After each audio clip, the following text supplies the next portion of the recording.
आप सभी को जय मसीह की। आज के दिन में फिर से आपका बाइबल स्टडी में स्वागत है। और जिस प्रकार हम पिछली बार भी रिफॉर्मेशन के 5 पॉइंट्स के ऊपर अध्ययन करते आए हैं और हम 2 पॉइंट के ऊपर जैसे टोटल डिप्राइविटी के ऊपर और अनकंडीशनल इलेक्शन के ऊपर हम डिस्कस कर चुके हैं। आज हमारा जो तीसरा टॉपिक है वो है लिमिटेड अटोनमेंट या कहें तो सीमित प्रायश्चित। इससे पहले कि हम इस थर्ड टॉपिक में जाएं, मैं बाकी के जो पहले 2 टॉपिक है उसके ऊपर हल्का से रिवाइज करना चाहूँगा, क्योंकि तीनों टॉपिक या कहें तो सभी 5 विषय हैं जो अपने आप से एक रूप में जुड़े हुए हैं। तो पिछली बार जब हम फर्स्ट क्लास में देखा था तो हमने जाना था कि संपूर्ण संसार, संपूर्ण मनुष्य जाति मूल रूप से क्या है? भ्रष्ट है। यानी जितने भी आपको ये पृथ्वी, ये संसार दिख रहा है इस डायग्राम में, इसमें जितने भी ये डैश डैश करके जो लोग बनाए गए हैं, चीज़ें बनाई गई है, सभी क्या है? मूल रूप से भ्रष्ट है। उसके बाद हमने सेकंड टॉपिक देखा था जो भाई अनुराग ने हमारे बीच में बांटा था, वो था अनकंडीशनल इलेक्शन, जिसमें हमने सीखा था कि संपूर्ण भ्रष्ट जो मनुष्य जाति है उसमें से परमेश्वर ने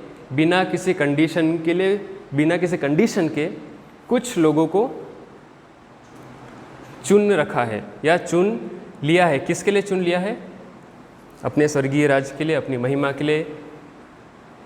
और आज जो थर्ड टॉपिक हम देखने जा रहे हैं वो है आपके सामने लिमिटेड अटोनमेंट, या मैं इसको लिमिटेड वर्ड यूज़ नहीं करना चाह रहा हूँ क्योंकि लिमिटेड एक थोड़ा सा बदनाम वर्ड है, क्योंकि लिमिटेड की वजह से अक्सर इस डॉक्ट्रिन को, इस विषय को गलत समझा जाता है। लेकिन मैं आज जो वर्ड यूज़ करूँगा वो है डेफिनिट अटोनमेंट, या कहे तो निश्चित प्रायश्चित। सीमित प्रायश्चित की जगह हम यूज़ करेंगे निश्चित प्रायश्चित या निश्चित भरपाई। यीशु मसीह के द्वारा निश्चित लोगों के लिए भरपाई। तो इस टॉपिक को देखने से पहले मेरे साथ पहले निकाल लें यूहन्ना उसका 19वां अध्याय उसकी 30 आयत। यूहन्ना 19 उसका 30 आयत में कोई भी जोर से पढ़ दे।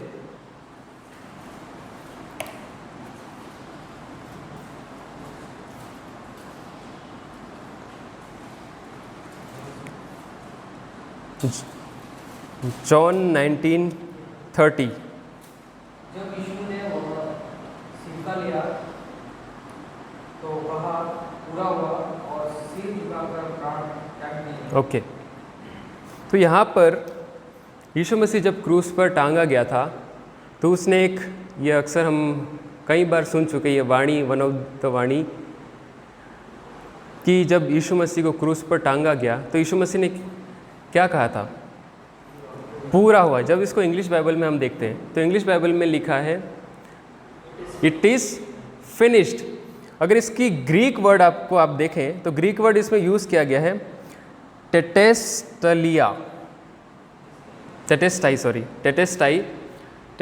वर्ड यूज़ किया गया। टेटेस्टाई का अगर ग्रीक वर्ड का अगर आप एग्जैक्ट मतलब निकालें तो उसका मतलब होता है द डेप्ट हैज़ बीन पेड, यानी कर्ज को चुका लिया गया या कर्ज को क्षतिपूर्ति पूरी कर ली गई, हर्जाना पूरा कर लिया गया, परिहार पूरा कर लिया गया, प्रायश्चित पूरा कर लिया गया, मेल मिलाप पूरा कर लिया गया, यानी इट इज़ फिनिश्ड, द डेप्ट हैज़ बीन पेड।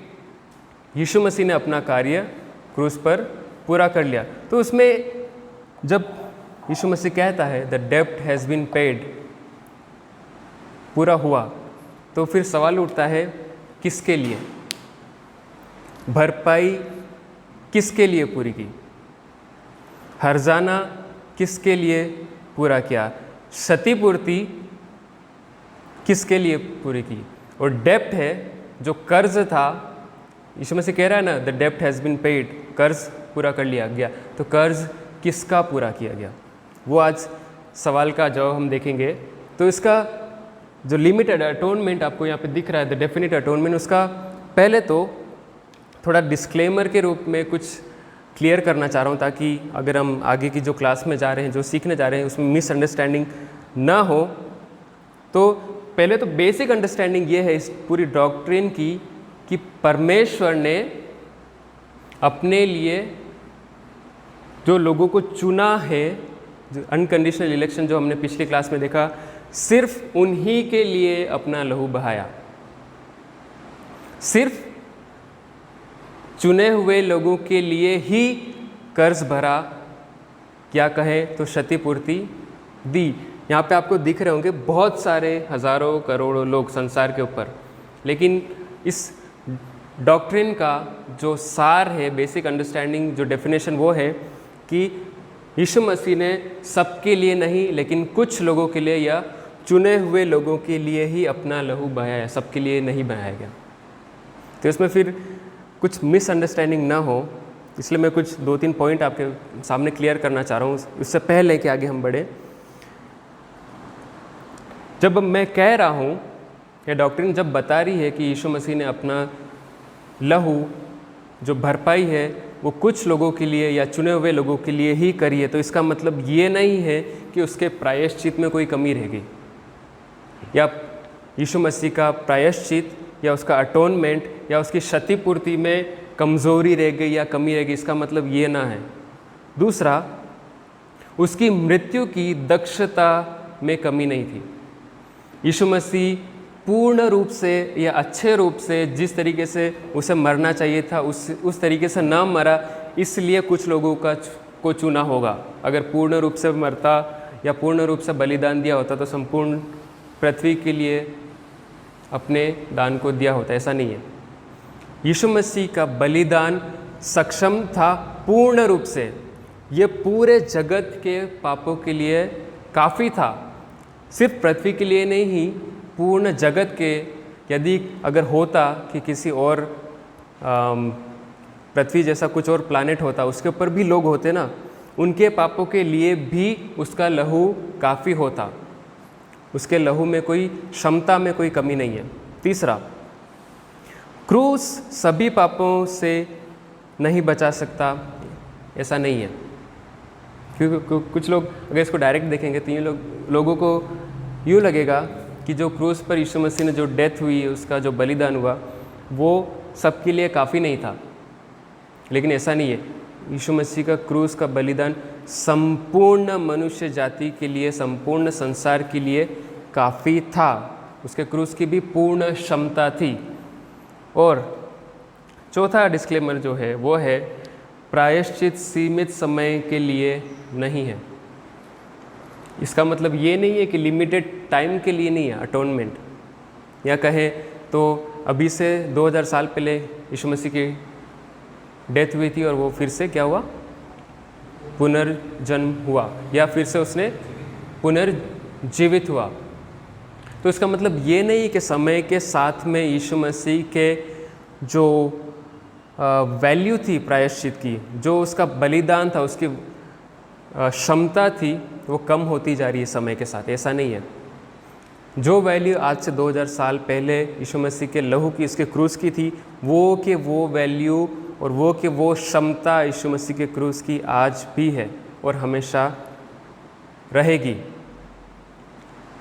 ओके, सो ये था, ये 4 चीज़ें आपको ध्यान में रखनी कि उसका लहू, उसका क्रूस, उसकी मृत्यु किसी भी रूप से कम नहीं थी। वो चाहती तो संपूर्ण मनुष्य जाति को बचा सकती थी, उसकी क्षमता पूर्ण थी, लेकिन उसने चुना कि कुछ लोगों के लिए ही बहाया जाए, कुछ लोगों के लिए ही, उसके चुने हुए लोगों के लिए ही उसका खून, उसका बलिदान दिया जाए। तो फिर 4 लॉजिकल सिनेरियो हमारे सामने खड़े होते हैं जब हम इसको देख रहे हैं, लिमिटेड अटोनमेंट को, द डेफिनिट अटोनमेंट को। तो हमारे सामने 4 कंडीशंस आ रही हैं कि इसका लिमिटेड अटोनमेंट का, इस डॉक्ट्रिन का मतलब क्या है, या कहें अनलिमिटेड अटोनमेंट का भी मतलब क्या है। क्योंकि अगर कहें कि यीशु मसीह संपूर्ण संसार के लिए नहीं मरा, तो फिर किसके लिए मरा? अपने चुने हुए के लिए, राइट? अपने चुने हुए के लिए मरा ना। तो फिर इसमें 4 लॉजिकल सिनेरियो आपके सामने मैं रखना चाहूँगा। एक तो ये था, यीशु मसीह संपूर्ण संसार के लिए मरा और संपूर्ण संसार के लोगों के पापों के लिए मरा। फिर से कहूँगा, यीशु मसीह संपूर्ण संसार के लोगों के लिए और उनके सभी पापों के लिए मरा। लेकिन जब हम बाइबल देखते हैं, बाइबल में पढ़ते हैं, तो हम पाते हैं क्या संपूर्ण संसार बचाया जा रहा है? कुछ ही बचाया जा रहा। यदि यीशु मसीह का लहू संपूर्ण संसार के लिए होता तो सारे के सारे बच जाने चाहिए थे, राइट? यदि यीशु मसीह का लहू संपूर्ण संसार के लिए और उनमें रहने वाले सभी लोगों के लिए बहाया गया होता तो ये बाकी के जो दूसरे लोग हैं चुने हुए के अलावा वो भी बच जाते, वो नरक में नहीं जाते। दूसरा सिनेरियो, यीशु मसीह सबके लिए मरा लेकिन उनके कुछ ही पापों के लिए मरा। ये भी पॉसिबल नहीं है। यदि यीशु मसीह सबके पापों के लिए मर जाता लेकिन सभी के पापों के लिए जब मर रहा है, उनके थोड़े बहुत पापों के लिए मर रहा है, तब भी उस मनुष्य के लिए स्वर्ग में जाना संभव है या नहीं है? क्यों? क्योंकि जब मनुष्य स्वर्ग में जाएगा, जब उसका न्याय होगा, तो वो पूर्ण रूप से जब तक माफ़ी नहीं मिल जाती तब तक स्वर्ग राज्य में प्रवेश नहीं कर सकता। ये था दूसरा सिनेरियो। तीसरा scenario, Jesus died for some people and some of their sins. यानी यीशु मसीह कुछ लोगों के लिए मरा और उनके कुछ पापों के लिए मरा। उस कंडीशन में भी उनका स्वर्ग जाना संभव नहीं है क्योंकि उनके संपूर्ण पापों के लिए माफ़ी नहीं मिल रही है। और चौथा और आखिरी कंडीशन आता है जो हमारी डॉक्ट्रिन है, लिमिटेड अटोनमेंट, डेफिनेट अटोनमेंट, वो है Christ died for some people and all their sins. अब इस डायग्राम को आपको बताना चाह रहा हूँ।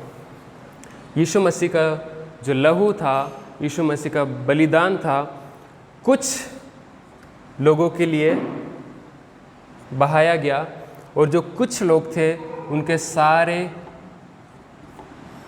पापों का बलिदान दिया। संपूर्ण मनुष्य जाति के लिए नहीं मरा, यीशु मसीह कुछ लोगों के लिए यानी चुने हुए लोगों के लिए मरा और जो चुने हुए थे उनके सारे पापों की माफ़ी दे दी, उनका कोई भी पाप नहीं छोड़ा। यही है आज की हमारी डॉक्ट्रिन या शिक्षा कहे, या हिंदी में लिखा है सीमित लोगों के लिए प्रायश्चित, सीमित लोगों के लिए भरपाई, सीमित लोगों के लिए हर्जाना और सीमित लोगों के लिए कहे तो परिहार। ये डॉक्ट्रिन अक्सर, अगर हम 5 डॉक्ट्रिन की बात कर रहे हैं तो ये डॉक्ट्रिन अक्सर लोगों को सबसे ज़्यादा चुभती है, लोगों से डाइजेस्ट नहीं होती। वो कहते हैं कि यीशु मसीह संपूर्ण मनुष्य जाति के लिए मरा है। आप कौन उठ खड़े होकर कह रहे हो कि यीशु मसीह चुने हुए के लोगों के लिए मरा? आप यीशु मसीह को गलत साबित कर रहे हो, आप यीशु मसीह को नीचा साबित कर रहे हो, आप यीशु मसीह के लहू की वैल्यू को कम कर रहे हो। ऐसा नहीं है, क्योंकि इसीलिए मैंने एक डिस्क्लेमर दिया था कि यीशु मसीह के लहू की वैल्यू, उसके लहू की क्षमता, उसके बलिदान की क्षमता किसी भी रूप में कम नहीं है, लेकिन उसका जो अटोनमेंट था वो उद्देश्य के रूप में था, यानी उसके चुने हुए लोगों के लिए, कुछ लोगों के संपूर्ण पापों की माफ़ी के लिए। आमीन। तो उसकी बेसिक जो डेफिनेशन है वो है, मैं आपके सामने पढ़ना चाह रहा हूँ। Limited atonement means that Christ death was intended for and actually secures the redemption of the elect word use कर रहा हूँ, यानी चुने हुए। यानी यीशु मसीह का जो लिमिटेड अटोनमेंट है, यीशु मसीह की मृत्यु है, वो क्या है? पूर्ण उद्देश्य के साथ है। उसका उद्देश्य खाली नहीं गया, उसने जो प्लान बनाया था वो खाली नहीं गया। इसीलिए लिमिटेड अटोनमेंट हम कह रहे हैं। उसने कुछ लोगों के लिए प्लान बनाया और वो पूरा के पूरा प्लान क्या हुआ, सक्सेसफुल हुआ। पूरा के पूरा प्लान क्या हुआ, अकॉम्प्लिश्ड हुआ। और अपने चुने हुए लोगों का, ये जो चुने हुए लोग दिख रहे हैं, उनके उद्धार की गारंटी दी, वारंटी भी नहीं, उनके उद्धार की गारंटी दी। तभी तो उद्देश्य पूरा होगा। यदि यीशु मसीह कहता कि संपूर्ण संसार की, ये यूहन्ना 3:16 तो ये कह रहा है ना, क्या यूहन्ना 3:16 क्या कह रहा है, परमेश्वर ने जगत से ऐसा प्रेम किया है ताकि जो कोई उस पर विश्वास करे वो नाश न हो परंतु अनंत जीवन पाए। उसकी क्लियर, अगर उसको फर्स्ट टाइम पढ़ेंगे तो उसको ऐसा लगता है कि यीशु मसीह ने संपूर्ण, इसमें जितने भी दिख रहे हैं ना, ये जितने भी लोग दिख रहे हैं उनके लिए लहू बहाया। लेकिन उसका एक्चुअल कॉन्टेक्स्ट अगर बाकी का वर्सेस जॉन 17 में आप देखेंगे, यूहन्ना 16, यूहन्ना 17, यूहन्ना 19 में भी आप देखेंगे, तब उसमें जानने पाएंगे कि यीशु मसीह का लहू कहने के लिए, गॉस्पल शेयर करने के लिए, सुसमाचार प्रचार करने के लिए तो अपन को सभी जाति, सभी रंग, सभी नेशंस, हर एक द्वीप, हर एक ज़िला, शहर, राज्य, हर एक कहें हर रंग में परमेश्वर का गॉस्पल पहुंचाने के लिए यीशु मसीह कहता है कि परमेश्वर ने जगत से ऐसा प्रेम किया कि क्योंकि उसने हर एक जाति से अपने लिए लोगों को चुना है। लेकिन उसका उद्धार अपने चुने हुए लोगों के लिए ही है। और इसके अगेंस्ट में आर्मीनियन की थियोलॉजी जो है, आर्मीनियन कॉन्सेप्ट जो है, जो इस कॉन्सेप्ट के बिल्कुल अगेंस्ट में है, वो ये कहता है कि मसीह की मृत्यु ने किसी के लिए भी मुक्ति सुनिश्चित नहीं की, क्योंकि उसकी मृत्यु ने विश्वास का दान किसी को नहीं दिया। मसीह की मृत्यु ने सिर्फ उद्धार की संभावना को बनाया कि यदि वे विश्वास करें तो उद्धार पाए। यानी आर्मीनियन का जो कॉन्सेप्ट है, इसके जो अगेंस्ट में कॉन्सेप्ट है, वो कह रहा है कि एक सिर्फ संभावना को बनाया, लेकिन संभावना में कोई उद्देश्य, कॉन्सेप्ट क्लियर हो रहा है क्या? नहीं हो रहा। संभावना तो ठीक है, यीशु मसीह ने क्रूस पे टंग कर अपनी जान दे दी, बलिदान दे दी, मेरा काम हो गया, और बाकी संसार के ऊपर है। अगर वो विश्वास करना चाहे तो ठीक है, नहीं करना चाहे तो उनकी मर्जी। इसमें कोई उद्देश्य दिख रहा है? ये तो वो हवा में लकड़ी घुमाने जैसा है। इसमें कोई उद्देश्य नहीं। उद्देश्य कब पूरा होगा? तो जब यीशु मसीह ने जिन लोगों को संसार के पहले से चुना, उन लोगों को बुलाया और उन्हीं लोगों के लिए अपना बलिदान दिया और उन्हीं लोगों को अपनी महिमा क्या दी? महिमा दी, अपने साथ स्वर्गलोक में बुलाया। क्यों? मैं क्यों कह रहा हूँ? इसमें पर्पस नहीं है और इसमें पर्पस अकॉम्प्लिश हो रहा है, क्योंकि उद्धार जो है वो मनुष्य की चीज़ नहीं है। उद्धार ट्रिनिटी को पूरा कर रहा है। क्योंकि जब हम आर्मीनियन कॉन्सेप्ट को जब हम देख रहे हैं, जो ये कह रहा है कि मसीह की मृत्यु ने किसी भी व्यक्ति विशेष के लिए मुक्ति सुनिश्चित नहीं करी है, और क्योंकि उसकी मृत्यु ने विश्वास का दान किसी व्यक्ति विशेष को नहीं दिया है। किसी स्पेसिफिक लोगों के लिए यीशु मसीह नहीं मरा, वो बस अपनी मृत्यु दे दी, अपनी जान दे दी, लेकिन किसी विशेष लोगों के लिए नहीं मरा, बस मर गया, बस अपनी जान को दे दिया और सिर्फ संभावना को क्रिएट किया, सिर्फ और सिर्फ संभावना को बनाया। लेकिन यीशु मसीह और परमेश्वर की योजना संभावनाओं पर आधारित नहीं है। यीशु मसीह की जब ट्रिनिटी की, तिर्यक परमेश्वर की जब हम बात करते हैं ना, तो तीनों तिर्यक परमेश्वर क्या है? एक है, और उन तीनों की एक योजना है। क्या योजना है? पिता परमेश्वर की योजना और पिता परमेश्वर की नियुक्ति, मैं ट्रिनिटी की बात कर रहा हूँ। और दूसरा, पुत्र के द्वारा अकॉम्प्लिशमेंट, पुत्र के द्वारा योजना को क्या किया उस परमेश्वर ने? पूरा किया। और तीसरा था, पवित्र आत्मा द्वारा लागू किया गया। तीनों अकॉम्प्लिश हो रहे। पिता ने डिज़ाइन किया, पिता ने ऑर्डेन किया, पुत्र ने अकॉम्प्लिश किया या पुत्र ने पूरा किया, और होली स्पिरिट या पवित्र आत्मा ने उसको क्या किया? लागू किया। तो इसमें क्या पूरी योजना आ रही है? पिता ने डिसाइड किया, पुत्र ने पूरा किया और पवित्र आत्मा ने लागू किया, यानी तीनों एक साथ में काम कर रहे हैं, राइट? लेकिन अगर इस संभावना को ही बना लिया होता तो इसमें कोई पर्पस, कोई उद्देश्य पूरा हो रहा है क्या? कोई भी उद्देश्य नहीं हो रहा, क्योंकि सिर्फ संभावना मनुष्य के ऊपर छोड़ दिया उन्होंने कि मनुष्य अगर विश्वास कर ले तो बच जाएगा, इसमें से बच जाएंगे। अगर मनुष्य का मन फिरा लिया उसने, अगर कुछ संभावना हुई, उसको मन में लगा अरे पछताने की ज़रूरत है, अरे मैं कुछ गलत कर रहा हूँ, तो बचेगा। सिर्फ संभावना ही रह गई। लेकिन परमेश्वर का उद्देश्य, तिर्यक परमेश्वर की योजना है, वो संभावनाओं पर आधारित नहीं है। परमेश्वर की योजना जो परमेश्वर डिसाइड करता है वो पूरा भी करता है। इसलिए मेरे साथ निकाल लें रोमन्स चैप्टर 8 उसका 29, रोमियो उसका 8वां अध्याय। क्योंकि जिन्हें उसने पहले से जान लिया है, उन्हें पहले से ठहराया भी है कि उसके पुत्र के स्वरूप में हो, ताकि वह भूत भाइयों में पहलौठा हो। आगे 30 भी पढ़ दो। फिर जिन्हें उसने पहले से ठहराया, उन्हें बुलाया भी, और जिन्हें बुलाया उन्हें धर्मी भी ठहराया, और जिन्हें धर्मी ठहराया उन्हें महिमा भी दी। ओके, सो यहाँ पर क्या दिख रहा है आपको?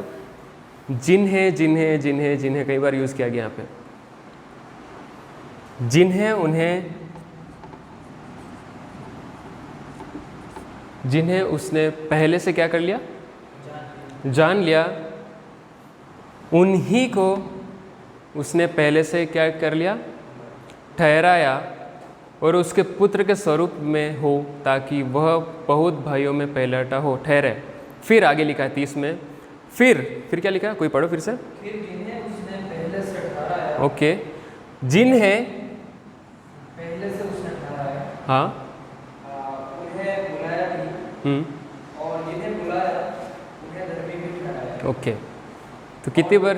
हाँ, आगे। और जिन्हें धर्मी ठहराया उन्हें महिमा भी दी। पहले तो परमेश्वर ने क्या किया? ऑर्डेन किया, जाना, पहचाना, जाना, प्लानिंग करी, ठीक है? और उसके बाद में क्या किया?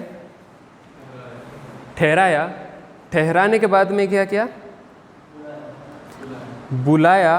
बुलाने के बाद में उन्हें धर्मी भी ठहराया, और धर्मी ठहराया उन्हें क्या किया?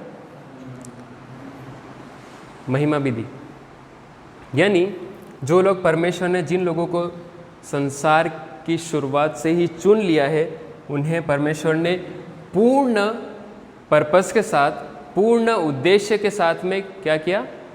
बुलाया, धर्मी ठहराया, सब कुछ अपने चुने हुए लोगों के लिए क्या? पूर्ण रूप से उसकी प्लानिंग थी, पूर्ण रूप से उसका उद्देश्य था। परमेश्वर ने यीशु मसीह को संपूर्ण संसार के पापों के लिए नहीं भेजा। फिर ये सवाल उठता है कि यीशु मसीह संपूर्ण संसार के लिए क्यों नहीं मरा? इसको एक इलस्ट्रेशन के साथ में आपको बताना चाह रहा हूँ। यदि सपोज़ मैंने कोई एक 100 बाय 100 का प्लॉट खरीदा और उसके लिए मैंने कुछ 10 लाख रुपए दिए, और यदि मैंने 100 बाय 100 के प्लॉट के लिए रकम दे दी 10 लाख रुपए, तो पूरा 100 बाय 100 का प्लॉट भी मेरा होना चाहिए कि नहीं होना चाहिए? मैंने पेमेंट उसका दे दिया, मैंने भुगतान 100 बाय 100 के प्लॉट के लिए मैं दे दिया, तो पूरा के पूरा 100 बाय 100 का प्लॉट किसका होना चाहिए? मेरा होना चाहिए। लेकिन अगर इसी कॉन्सेप्ट को हम इसमें डाल दें, यदि संपूर्ण मनुष्य जाति को यीशु मसीह ने क्या किया है? अपने लहू के द्वारा क्या किया? खरीद लिया, तो संपूर्ण मनुष्य जाति स्वर्ग में जानी चाहिए कि नहीं जानी चाहिए? यीशु मसीह ने बाइबल लोगों की अंडरस्टैंडिंग, लोगों की समझ, आर्मीनियन कॉन्सेप्ट जो हमने देखा संभावना को क्रिएट कर रहा है। अगर संभावना की बात करें, यीशु मसीह ने संपूर्ण मनुष्य जाति के लिए अगर अपना लहू बहा दिया होता, तो संपूर्ण मनुष्य जाति बच जानी चाहिए थी कि नहीं चाहिए थी? लेकिन बच रही है? बच रही है? नहीं बच रही। इसका मतलब परमेश्वर का और यीशु मसीह का प्लानिंग क्या हो गई? वेस्ट हो गई, फेल हो गई, राइट? अगर उसकी प्लानिंग थी कि संपूर्ण मनुष्य जाति, संपूर्ण संसार बचाया जाता, और प्लानिंग में उसको संपूर्ण संसार नहीं मिल रहा है, तो उसकी प्लानिंग तो फेल होगी ना। लेकिन दूसरा कॉन्सेप्ट या लिमिटेड अटोनमेंट जो बिब्लिकल है, उसमें अगर मैं कहूँ तो अगर मैं 100 बाय 100 के प्लॉट के लिए भुगतान कर रहा हूँ, तो 100 बाय 100 का प्लॉट पूरा के पूरा मेरा होना चाहिए, राइट? ये कब होगा? जब पर्पस है। यदि यीशु मसीह ने अपने चुने हुए लोगों के लिए ही अपना लहू बहाया है, तो चुने हुए सारे के सारे यीशु मसीह के द्वारा बचाए जाएंगे और पवित्र आत्मा के द्वारा क्या किए जाएंगे? लागू किया जाएगा। उनके अंदर परमेश्वर का उद्धार जो परमेश्वर पिता ने डिज़ाइन किया था, ऑर्डेन किया था, यीशु मसीह के द्वारा अकॉम्प्लिश हुआ, पवित्र आत्मा के द्वारा क्या हुआ? अप्लाई किया गया। तो अपने चुने हुए और सीमित लोगों के लिए किया गया। अगर संपूर्ण संसार के लिए होता, यूनिवर्सलिज्म जिसे कहते हैं, अगर संपूर्ण संसार के लिए होता, तो संपूर्ण संसार बचा लिया जाता। परमेश्वर का लहू, उसका बलिदान कमज़ोर नहीं है। यदि हम कहते हैं कि यीशु मसीह ने संपूर्ण संसार के लिए अब लहू बहाया और संपूर्ण संसार और संपूर्ण लोग नहीं बचाए जा रहे हैं, तो इसका मतलब हम कह रहे हैं कि उसका लहू वेस्ट गया, उसका बलिदान वेस्ट गया, ये कह रहे हैं हम। लेकिन अगर वेस्ट कब नहीं जाएगा? जब उसका सारा के सारा लहू जो उसने प्लानिंग करी थी, जो उसने बलिदान किया था अपने चुने हुए लोगों के लिए, जितने लोगों को उसने चुना था उतने लोग बचाए जाए, तब जाके उद्देश्य पूरा होगा। आमीन। ये कॉन्सेप्ट समझ में आ रहा है आपको? इसलिए मैंने इलस्ट्रेशन बताया। यदि मैं 100 बाय 100 का प्लॉट खरीद लूँ, तो पूरा का पूरा मेरा होना चाहिए। ऐसा नहीं कि जिससे मैं खरीद रहा हूँ वो मेरे को 1 बाय 1 फीट दे दे, तो फिर तो मेरा वैल्यू कहाँ गई? अगर मैं खरीद तो रहा हूँ 100 बाय 100 का, लेकिन जो मालिक है, ज़मीन जिससे मैं खरीद रहा हूँ, वो मेरे को खाली 1 बाय 1 का दे दे, ये लेते रहता, तो मेरे पैसे तो वेस्ट गए ना। यीशु मसीह का लहू वेस्ट है क्या? यीशु मसीह का बलिदान वेस्ट है? नहीं है। इसीलिए लिमिटेड अटोनमेंट हम डॉक्ट्रिन कहते हैं कि यीशु मसीह ने पूर्ण उद्देश्य के साथ अपने चुने हुए लोगों के लिए बलिदान दिया, और जितनों को उसने चुना था उन सभी लोगों को उसने क्या किया? बुलाया, बचाया और अपने साथ क्या दी? महिमा दी। आमीन। और कुछ वर्सेस है भी जो मैं आपके साथ में रखना, इसको लिख के रख सकते, मैं पढ़ना नहीं चाह रहा हूँ, 1-2 पढ़ लेंगे। मैथ्यू 24 उसका 22 निकाल लें मेरे साथ। मत्ती 24 उसका 22, कोई जोर से पढ़े।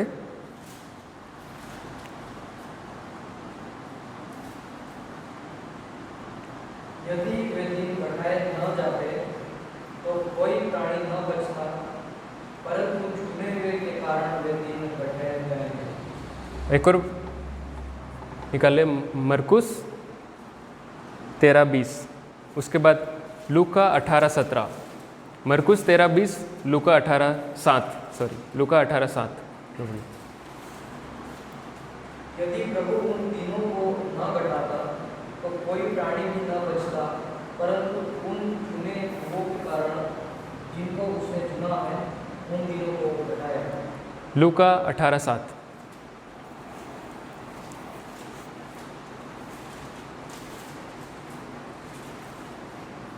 इसलिए क्या परमेश्वर अपने चुने हुओं का न्याय न चुकाएगा, जो रात दिन उसकी दुहाई देते रहते हैं? क्या वह उनके विषय में देर करेगा? Okay, so repeated in 3 versus में आप देख रहे हो क्या वर्ड यूज़ किया गया? चुने हुए। चुने हुए के लिए के कारण परमेश्वर ने क्या किया? दिन को घटाया। किस लिए?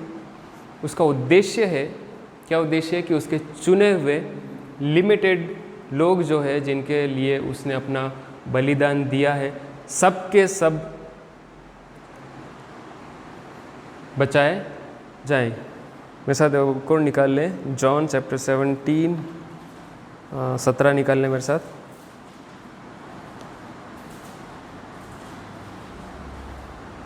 उसका मैं 7 से आपके आगे पढ़ रहा हूँ। यीशु मसीह चेलों के बारे में बात कर रहे हैं यहाँ पे। अब वे जान गए हैं कि जो कुछ तूने मुझे दिया है वह सब तेरी ओर से है, क्योंकि जो वचन तूने मुझे दिए मैंने उनको पहुँचा दिए और उन्होंने उनको ग्रहण किया, और सच सच जान लिया है कि मैं तेरी ओर से आया हूँ, और विश्वास कर लिया है कि तू ही ने मुझे भेजा है। आगे 9वें आयत में ध्यान देना, 9वीं आयत में लिखा है, मैं उनके लिए विनती करता हूँ, संसार के लिए विनती नहीं करता, परंतु उन्हीं के लिए जिन्हें तूने मुझे दिया है, क्योंकि वे तेरे हैं। मैं उनके लिए विनती करता हूँ, मैं संसार के लिए विनती नहीं कर रहा हूँ।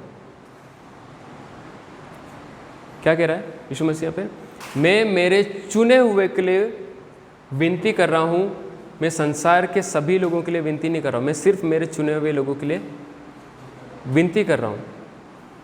और उन्हीं चुने हुए लोगों के लिए यहाँ पे यीशु मसीह कह रहा है कि उन्हें मैंने सुसमाचार सुनाया और उन्होंने क्या किया?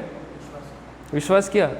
क्यों? क्योंकि उन्हें परमेश्वर पिता ने परमेश्वर पुत्र को दे दिया था।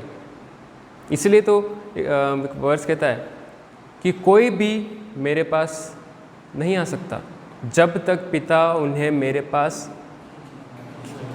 खींच न ले। यानी पिता ने चुन के रखे हैं अपने लोग कि वो क्या किए जाए? बचाया जाए। अगर 3 और 4 में भी देखेंगे, वहाँ पे भी ये लिखा है, इसका 17, 3, 4 में, जो कार्य तूने मुझे करने को दिया था उसे पूरा करके मैंने पृथ्वी पर तेरी महिमा की।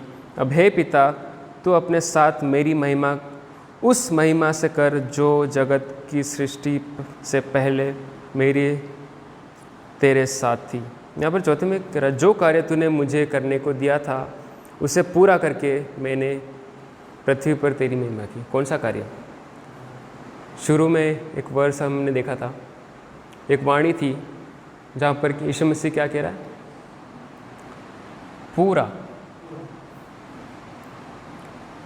पूरा हुआ, यानी द डेप्थ हैज़ बीन पेड, यानी अपने चुने हुए लोगों के लिए यीशु मसीह ने बलिदान दे चुका। संपूर्ण जगत के लिए नहीं, लेकिन अपने चुने हुए लोगों के लिए ही यीशु मसीह ने बलिदान दिया गया। और जितने लोगों के लिए उसने बलिदान दिया, सब के सब उद्धार पाए हैं, पा रहे हैं और पाएंगे। सभी लोग नहीं, जितने लोगों को परमेश्वर ने चुना हुआ है वो सभी लोग बचाए जाएंगे। क्यों?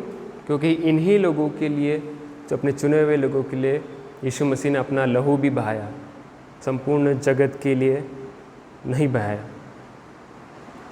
लेकिन इसमें फिर ध्यान रखने वाली ये चीज़ है, हम एक ये कारण दे के, ये रीज़न दे के हम ये नहीं कह सकते कि सुसमाचार प्रचार सिर्फ चुने हुए लोगों को प्रचार किया जाए। हमें पता है क्या कि कौन चुना हुआ है, कौन नहीं चुना हुआ? हमें नहीं पता, राइट? हमें नहीं पता कि परमेश्वर ने किसे चुना है और किसे नहीं चुना है। इसलिए हमें संपूर्ण संसार को सुसमाचार सुनाने की आज्ञा है, जो आज्ञा हमें मिलती है मत्ती उसका 28 अध्याय में। और इसीलिए यूहन्ना 3:16 भी कहता है कि परमेश्वर ने जगत से ऐसा प्रेम किया ताकि जो कोई उस पर विश्वास करे वो नाश न हो परंतु अनंत जीवन पाए, ताकि आशा बनी रहे संसार में। क्योंकि परमेश्वर को ही पता है कि कौन चुना हुआ है और कौन नहीं चुना हुआ, हमें नहीं पता। अगर हमें पता होता तो सिर्फ चुने हुए लोगों को गॉस्पेल सुनाते, सिर्फ चुने हुए लोगों को सुसमाचार प्रचार करते। लेकिन हमें नहीं पता है कि किसे चुना और किसे नहीं चुना। इसलिए हमारी ये ड्यूटी है कि हर एक जन को अपने एक्शंस के द्वारा, अपने वचनों के द्वारा, अपने वर्ड्स के द्वारा, इस गॉस्पेल के द्वारा सुसमाचार सुनाया जाए। क्या पता परमेश्वर का चुना हुआ हो। अगर चुना हुआ होगा तो आवश्यक रूप से, संभवतः नहीं, संभावना नहीं, अगर चुना हुआ है तो आवश्यक रूप से परमेश्वर उसे बचाएगा, आवश्यक रूप से परमेश्वर उसका उद्धार भी करेगा और आवश्यक रूप से परमेश्वर उसको महिमा भी देगा। आइए हम प्रार्थना करें। खुदावंद, हम जानते